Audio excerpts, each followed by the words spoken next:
اللہ ہماری برائیوں کو معاف فرمائے، اللہ ہماری نیکیوں کو بڑھائے، آمین کہیں دوستو۔ تو حضور علیہ السلام نے دوستو جب بھی کوئی رسول اللہ صلی اللہ علیہ وسلم کے پاس بندہ آیا، حضور علیہ السلام نے پورا قرآن، کسی کو کچھ قرآن مجید کا سنایا، کسی کو کچھ قرآن مجید پاک کا سنایا، لیکن اکثر روایتوں میں آتا رسول اللہ صلی اللہ علیہ وسلم جو قرآن مجید کی آیتیں سنائی وہ قیامت کے بارے میں سنائی ان کو اکثر۔ اور آج کل ہمارے کورس کے اندر کہیں قیامت کا ذکر ہی نہیں۔ ہمیں کہتے ہیں کہ جی آپ سخت تقریر بھی نہ کیا کریں، اور بچے ڈر جاتے ہیں، عورتیں ڈر جاتی ہیں قیامت کے مسئلے سے۔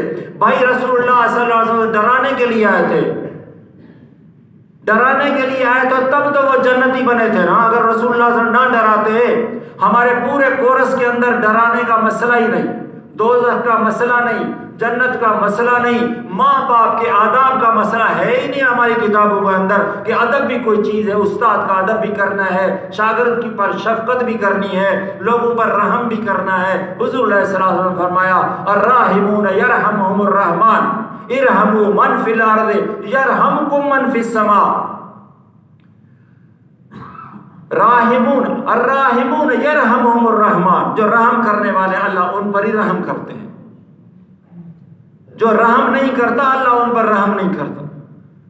تو رسول اللہ صلی اللہ علیہ وسلم نے ان کو رحم کے طور پر سکھائی آیتیں۔ اور عبداللہ بن مسعود رضی اللہ عنہ نے ایک دفعہ حضور علیہ السلام نے فرمایا عبداللہ بن مسعود قرآن مجید پڑھ میں سنوں، آپ قرآن مجید پڑھے میں سنوں۔ عبداللہ بن مسعود صحابی جلیل القدر صحابی قرآن مجید پڑھتے، سورۃ النساء شروع کرتے ہیں فَكَيْفَ إِذَا جِئْنَا مِنْ كُلِّ أُمَّةٍ بِشَهِيدٍ وَجِئْنَا بِكَ عَلَى هَؤُلَاءِ شَهِيدًا۔ جب اس آیت پر پہنچتے ہیں رسول اللہ صلی اللہ علیہ وسلم نے فرمایا رک جا عبداللہ بن مسعود۔ حضور عبداللہ بن مسعود فرمایا میں نے جب دیکھا رسول اللہ صلی اللہ علیہ وسلم کی آنکھوں سے آنسو جاری کہ جب ہم تمہیں سارے نبیوں پر گواہی نبی دیں گے، پوری نبیوں پر، اور اے نبی ہم آپ کی امت پر آپ کو گواہ بنا کر کھڑا کریں گے کہ اس نے کیا کام کیا۔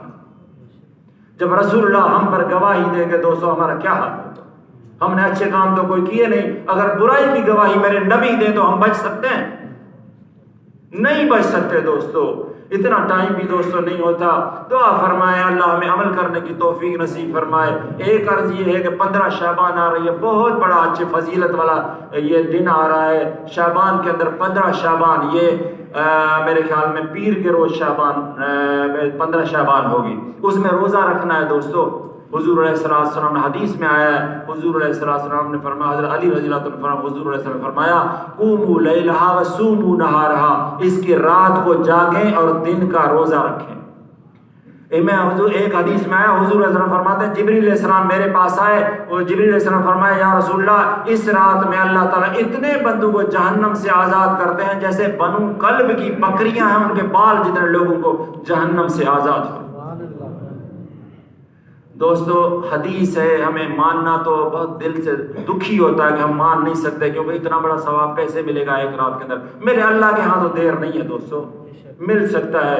کوشش کریں دن کا روزہ رکھیں، رات کو تھوڑی دیر جاگیں۔ ایک حدیث میں آتا رسول اللہ صلی اللہ علیہ وسلم نے فرمایا اللہ تعالیٰ کی رحمت آسمان دنیا پر نازل ہوتے ہیں، اللہ تعالیٰ کی رحمت، اللہ تعالیٰ کی صدا آتی ہے حلا میں مستغفر فاغفر لہو، ہے کوئی بخشش مانگنے والا میں اسے بخشوں، ہے کوئی مجھ سے رزق مانگنے والا ارزقہ تو میں اسے رزق دے دوں، حل میں مبتلا فاعافی، ہے کوئی تکلیف زدہ مصیبت کے اندر مجھے مانگے میں اسے صحت مند کر میں ٹھیک کر دوں۔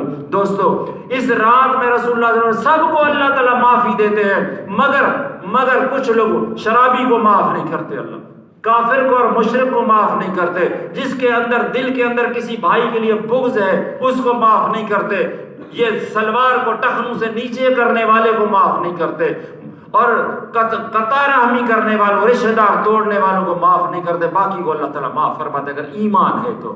اللہ تعالیٰ ہمیں عمل کرنے کی توفیق نصیب فرمائے۔ دوسرا ہم احتجاج بھی ریکارڈ کروانا چاہتے ہیں آپ کے سامنے۔ کل پرسوں جو فیصلہ دیا ہے چیف جسٹس صاحب نے دوستو بہت غلط فیصلہ ہے، آج میڈیا پر آ رہا ہے کہ نہیں انہوں نے ایسا فیصلہ نہیں دیا، انہوں نے یہ فیصلہ دیا ہے کہ قادیانیوں کو حق ہے کہ وہ اپنی تبلیغ، آزادی ہے ان کو کہ وہ تبلیغ کر سکتے، ایک جملہ کہا ہے انہوں نے بالکل ناجائز 1973 کے قانون میں باقاعدہ آئین کے اندر پاس ہے 298 298 سی کی شک میں کہ قادیانی اپنی عبادت گاہ کو مسجد نہیں کہہ سکتا، آذان نہیں دے سکتا، اپنے آپ کو مسلمان نہیں کہہ سکتا، تکبیر نہیں کہہ سکتا، اپنی تبلیغ بالکل نہیں کر سکتا۔